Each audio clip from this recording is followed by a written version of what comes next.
Dikatakan kepada Nabi Adam, wahai Nabi Adam alaihissalam, mintalah ampunan kepada Allah untuk kami. Tetapi apa kata Nabi Adam? Nafsi, nafsi, urusanku, urusanku, urusanmu, urusanmu. Tatkala ditanyakan lagi kepada Nabi yang lainnya, Nabi Nuh, Nabi Ibrahim, Nabi Isa, terus semuanya sama jawabannya, nafsi, nafsi, urusanku, urusanku, urusanmu, urusanmu. Tatkala pada waktu itu datang satu manusia yang mulia, satu nabi yang mulia, yakni baginda Nabi Muhammad SAW. Pada waktu itu beliaulah yang mengatakan, Ana laha ya ummati, aku yang berikan syafaat kepada kalian dan kalian adalah umatku. Aku yang akan berikan syafaat kepadamu, kamu ini milikku, kata baginda Nabi Muhammad SAW. Beruntunglah kita menjadi umatnya baginda Nabi Muhammad SAW. Beruntunglah kita sebagai umatnya baginda Nabi Muhammad SAW. Karena pada waktu beliau saat suratul maut, pada waktu beliau dicabut nyawanya, yang dipertanyakan oleh beliau bukanlah keluarganya, bukan sahabatnya, bukan orang-orang yang ada di sekitar situ, tapi siapa yang dipertanyakan oleh baginda Nabi Muhammad SAW? Umatnya. Kita yang dipertanyakan oleh beliau, kita yang diutamakan oleh beliau. Maka oleh karena itu, baginda Nabi Muhammad mengetahui daripada kita, meskipun kita tidak zaman daripada beliau.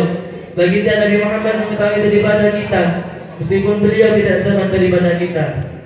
Maka hadirin dimuliakan oleh Allah Subhanahu wa taala, berbanyaklah salawat kepada Rasulullah, karena telah dijelaskan oleh Al-Habib Faqih Fatab, dijelaskan bahwa barang siapa orang yang bersalawat kepada baginda Nabi Muhammad SAW satu kali saja, maka dijawab oleh baginda Nabi Muhammad 10 kali.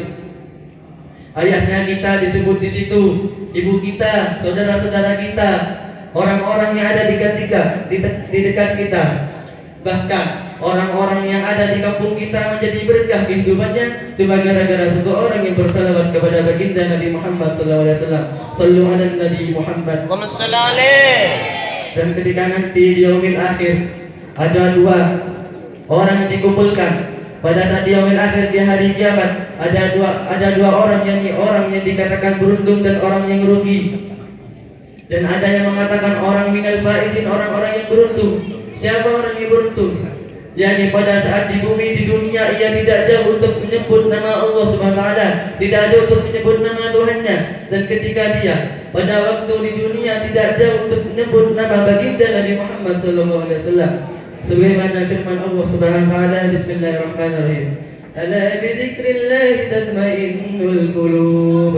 Dengan menyebut namanya, mengingat namanya, menyebut nama Allah Subhanahu wa taala, menyebut nama Nabi Muhammad sallallahu alaihi wasallam, hati kita menjadi tenang. Salafun solih, orang-orang solih.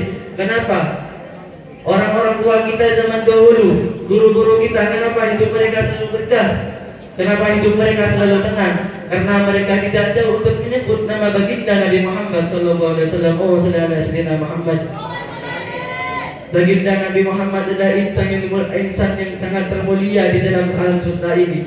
Manusia yang sangat memimpin dari semua pemimpin, yang mengampuni, memaafkan dari semua kesalahan umatnya, dari semua kesalahan dari orang-orang yang menzaliminya. Begitu juga Nabi Muhammad adalah orang yang sangat pemaaf, sangat tulus, ikhlas, sabar dan teguh pendirian. Sebagaimana yang terdapat dalam salawat, Anta ghaffarul khataya wa tu'bil biqati, Anta sattarul masawi wa mukilal atharati. Oleh karena itu, mengapa kita harus cinta kepada beliau? Dengan cuma cintanya kita sedikit, sedangkan kita mengaku sebagai umatnya baginda Nabi Muhammad SAW. Berbanyaklah cinta kepada beliau, tingkatkanlah, bersalawatlah kepada beliau, karena dia ada satu cara selain bersalawat kepada beliau untuk mengenang beliau, mendalami tentang beliau selain dengan salawat. Cukup ini dapat saya sampaikan. Wassalamualaikum warahmatullahi wabarakatuh. Waalaikumsalam warahmatullahi